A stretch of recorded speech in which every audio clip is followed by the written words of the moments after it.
कार्यक्रम के पुण्यार्चक हैं श्रुत संवर्धक समूह गुरु भक्त परिवार, श्री चंद्रदीप जी आगरा, श्री नितिन काला हैदराबाद, श्री विकास जैन इंदौर, श्री मानस जैन टीकमगढ़, श्री दिनेश जैन अल्ली टीकमगढ़, श्री राजीव जी जैन सहारनपुर, श्री नवीन जी छतरपुर, श्री शिवम श्रेयांश जैन भिंड, श्री उदित जैन तन्मय जैन सहारनपुर, श्री हैप्पी भैया शाहगढ़, श्री शशांक जैन आरा बिहार, श्री प्रवीण जैन आगरा, श्री नितिन कासलीवाल औरंगाबाद। माँ, तुम अपने बालक के दुश्मन हो क्या? और नहीं तो सबसे पहले बचपन वह गोद में आया नहीं कि उसको अनेक प्रकार की अभक्ष्य सामग्री खिलाना चालू कर दी। माँ, वह तो बहुत पुण्य से जैन कुल में आया था, वह तो नहीं जानता था कि उसको क्या दिया जा रहा है, क्या खिलाया जा रहा है। 8 वर्ष तक इसलिए जिम्मेदारी किसकी थी? माँ की थी कि उसे रोज मंदिर ले जाती, उसको अभक्ष्य का सेवन नहीं कराती, उसको रात्रि में पेट भरना चाहिए, अनेक प्रकार के अन्न आदि का पान नहीं कराती, तो शायद उसका पुण्य बढ़ता। ऐसी क्रूर माएँ कौन है? आप लोग तो नहीं है ना? आप लोग तो नहीं है। अगर अब तो और बड़ी समस्या, विशाल भैया, अभी नहीं, बहुत पहले की है। जिस बच्चे के धार्मिक संस्कार हैं उसकी शादी नहीं होती। हमारा बच्ची पार्टी में नहीं जाएगी, क्लब में नहीं जाएगी, तो हमारी इज्जत क्या बचेगी? अरे माँ, इससे इज्जत नहीं थी, इज्जत थी यदि वह धार्मिक थी। शाम को जैनियों का चौका सुबह 6 बजे से शाम के 6, 5:30 बजे बंद हो जाता था। उसके बाद मंदिरों में भीड़ दिखाई देती थी। आज मंदिरों में भीड़ क्यों कम हो गई? क्योंकि अब तो महाराज हम जैनी हैं, 6 बजे के बाद प्रारंभ करते हैं। बताओ, यही तो कार्य कौन सा चल रहा है? आप बहुत अच्छा धर्म कर रहे हैं ना, कारण तो पूरे पाप के कर रहे हैं, दुख ही दुख आना है। सुख के पास तुम्हारे लिए कौन सा स्थान है जो आप कर रहे हैं? 5 अणुव्रत लेने बोलो, महाराज जी किसी को मारोगे क्या? माँ भैया, शिखर चंद जी कितनी उम्र हो गई? किसी को आज तक मारा क्या? जानबूझ के संकल्प पूर्वक मारोगे क्या? कभी नहीं मारोगे ना। जैन कुल का बालक भी किसी को संकल्प पूर्वक नहीं मारे। हाँ, उद्योगी, आरंभी और संकल्पी, ये 4 प्रकार की हिंसा जो होती हैं, संकल्पी हिंसा, उद्योगी हिंसा, आरंभी हिंसा और हाँ विरोधी हिंसा। तो भैया, संकल्प पूर्वक आपने किसी का घात किया क्या आज तक? नहीं किया ना। उसी का नाम तो हिंसा कही गई है। यानी 4-5 प्रकार के पाप हुआ करते हैं, हिंसा, झूठ, चोरी, कुशील, परिग्रह। भैया, ऐसा झूठ बोलोगे क्या किसी के प्राण चले जाएं? शिखर चंद जी, कभी बोला क्या किसी के प्राण जा रहे हो हम तो सच बोलेंगे? वह सच भी झूठ है अगर किसी के प्राण जा रहे हो तो। सत्य की नहीं? तो ऐसा झूठ भी नहीं बोलोगे ना। शाहपुरा ज्ञानी बेटा, ऐसे चोरी के कार्य करके अपना घर भर सकता है क्या? देखो, कारण कार्य व्यवस्था समझ रहे। चोरी करोगे तो चोर को कहाँ जाना पड़ता है? बस हमारे साथ में यही घटित होता है। भैया झांझरी जी, कई बार लोग आते हैं, शिखर चंद जी, कई बार ऐसा हो जाता है कि हम लोगों के पास में आते हैं रोते रोते, महाराज जी वो इनकम टैक्स की रेड बढ़ गई, बचा लो नहीं तो सब नष्ट हो जाएगा। भैया, सत्य घटनाएं बता रहे हैं, सत्य घटना। कई बार माँ यहाँ पर बैठी है और घर पर रेड पर गई है और प्रवचन सुन रही थी, माँ के आंसू झरना प्रारंभ हो गए। महाराज जी के पास आए, नमोस्तु महाराज जी, कुछ तो करो कि घर पे अब तो कुछ बचेगा नहीं। माँ, कारण क्या है जो रोना पड़ रहा है? आज जो रो रहे हो, इसको बचाने के लिए देवसास गुरु के चरणों में पड़े। बता तो रहे भैया, अभी जिसको नहीं रोना हो, क्यों चोरी की थी? अभी तो बता रहे हैं कि चोरी क्यों कर रहे हो। अब किसी भी प्रकार से आपने व्यापार में चोरी की, जिस दिन उसका फल मिलता है फिर रोता रोता आता है, अरे ये मुनिराज आपको बता तो रहे हैं कि चोरी मत करो, ज्ञानी उसका जब फल भुगतने में आएगा तो रोना ही पड़ेगा। जब बता रहे हैं उपाय तो उपाय करना नहीं चाहते, जब फल मिलता है तब भैया वो तंबाकू पे लिखा था खतरनाक है, दर्दनाक मौत होती है, बता रहे हैं 5 पाप खतरनाक हैं माँ, ये करते रहोगे तो दुखों भरी मौत होती है। 5 इंद्रिय विषय कषायों की प्रवृत्ति में जो दौड़ लग रही है ये तुम्हारे पापों का कारण बनती है, और उसका जब फल भोगने में आता है तो जीव रोता है। भैया इनकम टैक्स की रेड आपके यहां तो नहीं पड़ेगी ना, एक्सीडेंट आपका तो नहीं होगा ना, रफ्तार में गाड़ी चली जा रही है, मेरा एक्सीडेंट नहीं होगा। पंडित जी, अजित भैया कभी गाड़ी चलाई तो ऐसा करना, गाड़ी चलाते समय 3 सेकंड आंख बंद कर लेना। करो ना अभी आंख बंद, सब लोग करके देखना जरा, 3 सेकंड आंख बंद। भैया 3 सेकंड आंख बंद करके चलाओ, अभी बंद करके देखो ना, गाड़ी में बैठे हैं अभी नहीं चला रहे, नहीं होगी दुर्घटना, चिंता नहीं करो, लेकिन अनुभव तो लेके देखो। अबे 3 सेकंड के लिए आंख बंद करना बेटा, गाड़ी में बैठे हो ऐसा विचार करना, चल जाएगा काम। भैया यही तो वो पुलिस वाले कह रहे हैं कि 3 सेकंड तुम्हारी मोबाइल पर नजर जाती है, 3 सेकंड तुम मोबाइल देखने लगते हो और 3 सेकंड में सारा काम। 3 सेकंड में किसी का मेरा नहीं होता इसलिए तो आप देखते हो, मेरा नहीं होगा इसलिए तो आप देखते हो। ऐसे ही भैया आपके यहां इनकम टैक्स की रेट नहीं पड़ेगी ना,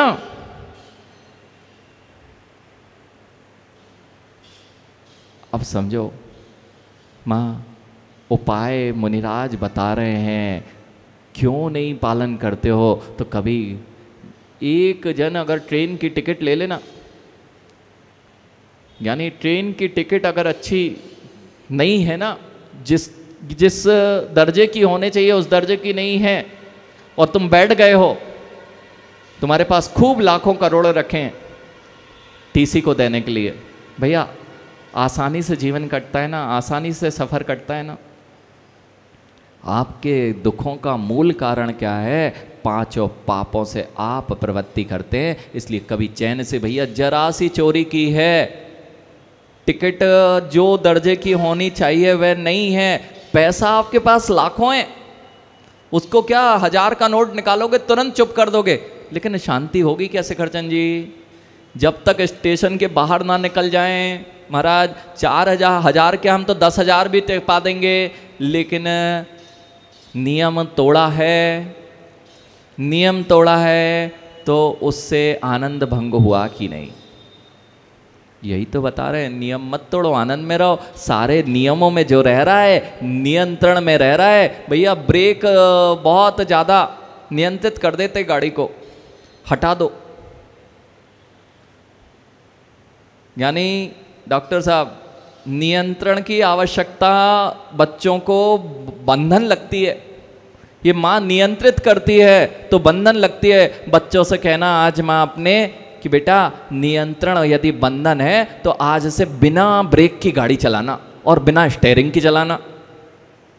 जान लीजिए, बिना स्टीयरिंग और बिना ब्रेक की गाड़ी, क्यों? नियंत्रण बंधन लग रहा है ना, नियंत्रित नहीं होके चलोगे। माँ स्टीयरिंग नहीं हो तो चलेगा क्या? आज बच्चों के पास स्टीयरिंग नाम की कोई चीज़ नहीं है, संस्कार नाम की कोई स्टीयरिंग आप नहीं लगा रहे हैं, और अगर ब्रेक लगाने की बात कहो तो बच्चे आपकी मानते नहीं है। बच्चों से कहना बिना ब्रेक और बिना स्टीयरिंग की गाड़ी कितनी देर चलेगी? नियंत्रण बंधन नहीं है, नियंत्रण बंधन नहीं है। इसलिए अपने को यह बात ध्यान रखना है, अपना जीवन किस ओर ले जाना है। शिखरचंद जी चोरी करेंगे क्या? नहीं करेंगे, बहुत अच्छी बात है। तो कुशील का सेवन करेंगे क्या? अपनी जो स्त्री है उसके अतिरिक्त सदार संतोष व्रत का पालन करते आ रहे हैं, क्या उससे बाहर कभी कोई सोचता है क्या? जैन कुल में जन्मे, उच्च घरानों में जन्मे, नहीं सोचते और ना ही विचार लाते हैं, तो फिर एक चीज में जहां मात खाते हैं वह है परिग्रह। लाते जाओ और उस लाते जाने के चक्कर में लात जाओ, रखत जाओ और मरत जाओ। उसको करते करते जीव अपना दम तोड़ देता है। उसको करते करते एक लंगोटी, 2 रोटी, 3 गज जमी के पीछे भागते भागते दम तोड़ता है आदमी।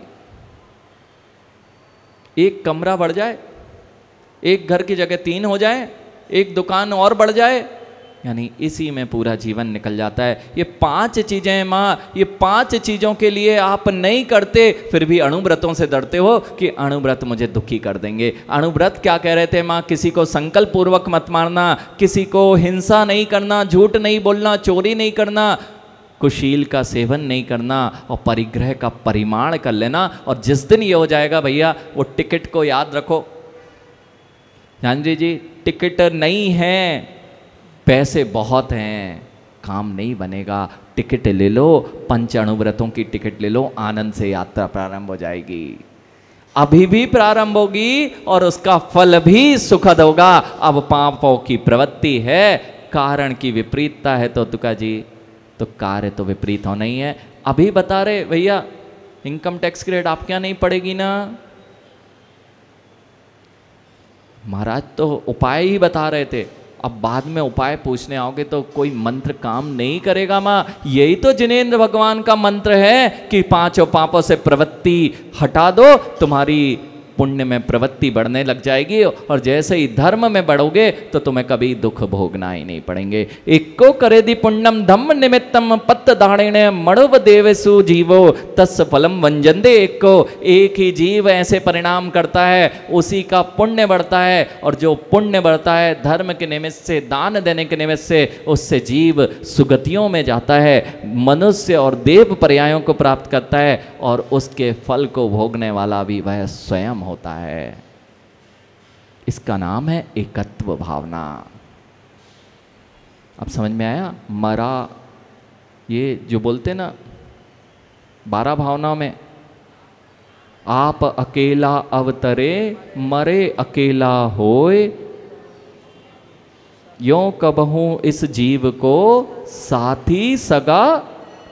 भैया सत्य है, रफ्तार जिसकी है दुर्घटना। अब रफ्तार किस किस की है? कम कर लो तो काम बन जाए, और कम नहीं कर पाए राहुल तो काम बिगड़ना ही है, बनना नहीं है। इसलिए समय आपका हो गया, पुनः विचार करेंगे और पुनः चर्चा करेंगे। ये एकत्व भावना जीवन में कार्य कारण व्यवस्था को समझा रही है। कारण की ओर ध्यान दो, धन साथ नहीं जाएगा भैया। धन किसी का साथ नहीं गया, लेकिन धनवान वे ही बने जो धर्म करके आए हैं। धन से धन्य नहीं हुआ जाता, धर्म ही धन्य कर सकता है। इसलिए धन की ओर भागते हुए जीवन नहीं निकालो, धर्म करो, धन तो अपने आप आएगा। बच्चों को सिखा देना चाहिए, बेटा यदि पाप के फल को तुम कहते हो कि पूर्व भाव का क्यों भोगने, कुछ नहीं दिखता है, ये पूर्व भाव का नहीं होता है, तो बेटे से कह देना झांझरी जी कि करोड़पति घर में बेटा तुमने कुछ किया नहीं था ना, इसलिए जन्मे ना। जब पाप का फल आता है तब कहते हो कि मैंने नहीं किया था। पुण्य के फल को भोगने के लिए तैयार खड़े मिलते हो कि बचपन से ही करोड़पति घर में जन्मे हुए, कौन सा काम किया था जिससे करोड़पति बन गए। अगर ये समझ में आ जाएगा तो कहना बेटा जैसे पूर्व में किया था तो इस भाव में मिल गया, इस भाव में करने लग जाओ तो शायद पुनः पुनः वही कुछ मिलने लग जाएगा। यह बात अपने को जान लेनी है, समझ लेनी है। यही एकत्व भावना कह रही है। माँ उस बालक जैसी चेष्टा, वो तो समझ गया। बालक जैसी चेष्टा कि पहाड़ पे जाके तुम कितने अपने ही लोगों को चिल्लाते हो, यानी उसकी गूंज खुद के कानों में आती है तो रोते मिलते हो। राग द्वेष की इतनी खाई अंतरंग में खोद चुके हो, इतनी तेज चिल्लाहट, अपने ही परिवार संबंधों से रिश्ते तोड़ चुके हो। ये सब कुछ जब गूंज वापस आएगी ना टकरा के और अकेले मिलोगे तब समझ में आएगा भैया भक्ति करो, उसकी गूंज आएगी तो तुम्हारी भक्ति होती मिलेगी। जितने रोगी हैं, जितने शोक में हैं, जितने दुख में हैं, इनकी गूंज उन्हें सुनाई दे रही है। आज वर्तमान में, भविष्य में रोगी ना होना पड़े, भविष्य में दुखी ना होना पड़े, भविष्य में दुखों का अपरंपार ना हो, आज से धर्म प्रारंभ कर दो, और धर्म प्रारंभ कर दिया तो सुख की गूंज हो जाएगी। यही कह रही है, एक को करे दी पुण्यम, एक ही पुण्य को करने वाला है। अरहत दर्शन जो अनादिकाल से सनातन रूप से प्रवाहमान होता आया, इस अरहत दर्शन का नाम ही श्रमण संस्कृति के रूप में इस जगत को ज्ञात था। यह श्रमण संस्कृति जो अनादि अनिधन परंपरा यह चली आ रही है, जो श्रम के माध्यम से अपने जीवन को सिद्धत्व की यात्रा करा सकता है, वही होती है श्रमण संस्कृति। श्रम ऐसा कि श्रम करके जीव अपने लक्ष्य का भेदन कर सकता है, वहीं यह श्रमण संस्कृति आपसे कह रही है, यह श्रमण संस्कृति है श्रम करके जीव अपनी आत्मा को परमात्मा बना सकता है। मात्र एकमात्र दर्शन, एकमात्र अरहत दर्शन, जिन शासन जिसमें श्रम को प्रधानता दी गई और श्रम करके यह जीव अपने आप को पहले श्रमण बनाता है, पहले श्रमण बनाता है और फिर वही श्रमण एक दिन सिद्धत्व को प्राप्त करता है। जितने श्रमण हैं वे ही सिद्धत्व को प्राप्त करेंगे। शास्त्री जी, श्रमण के अतिरिक्त वसन वाले कभी सिद्धत्व को प्राप्त नहीं करेंगे। वसन जिसके पास हैं वे कभी भी सिद्धत्व को प्राप्त नहीं करेंगे। वसन अर्थात वस्त्र, वसनों की आवश्यकता क्यों पड़ती है? वासनाओं को छुपाने के लिए ही तो वसनों की आवश्यकता पड़ती है, और जिसके अंदर वासनाओं का अंत हो गया है वे ही वसन उतारकर निर्गंत निर्विकारी दिगंबर रूप को धारण किया करते हैं। वसन जब तक है तब तक वासनाएं हैं, यानी जिनके पास वसन नहीं तो क्या वे दिगंबर हैं? वे दिगंबर नहीं हैं। जिनके वसन नहीं, ऐसे अनेक त्रियंच दिखाई दे रहे हैं, उनके पास वसन तो नहीं है लेकिन वासनाओं का अभाव नहीं है। इस कार्यक्रम के पुण्यार्चक थे श्रुत संवर्धक समूह गुरु भक्त परिवार, श्री चंद्रदीप जी आगरा, श्री नितिन काला हैदराबाद, श्री विकास जैन इंदौर, श्री मानस जैन टीकमगढ़, श्री दिनेश जैन अल्ली टीकमगढ़, श्री राजीव जी जैन सहारनपुर, श्री नवीन जी छतरपुर, श्री शिवम श्रेयांश जैन भिंड, श्री उदित जैन तन्मय जैन सहारनपुर, श्री हैप्पी भैया शाहगढ़, श्री शशांक जैन आरा बिहार, श्री प्रवीण जैन आगरा, श्री नितिन कासलीवाल औरंगाबाद।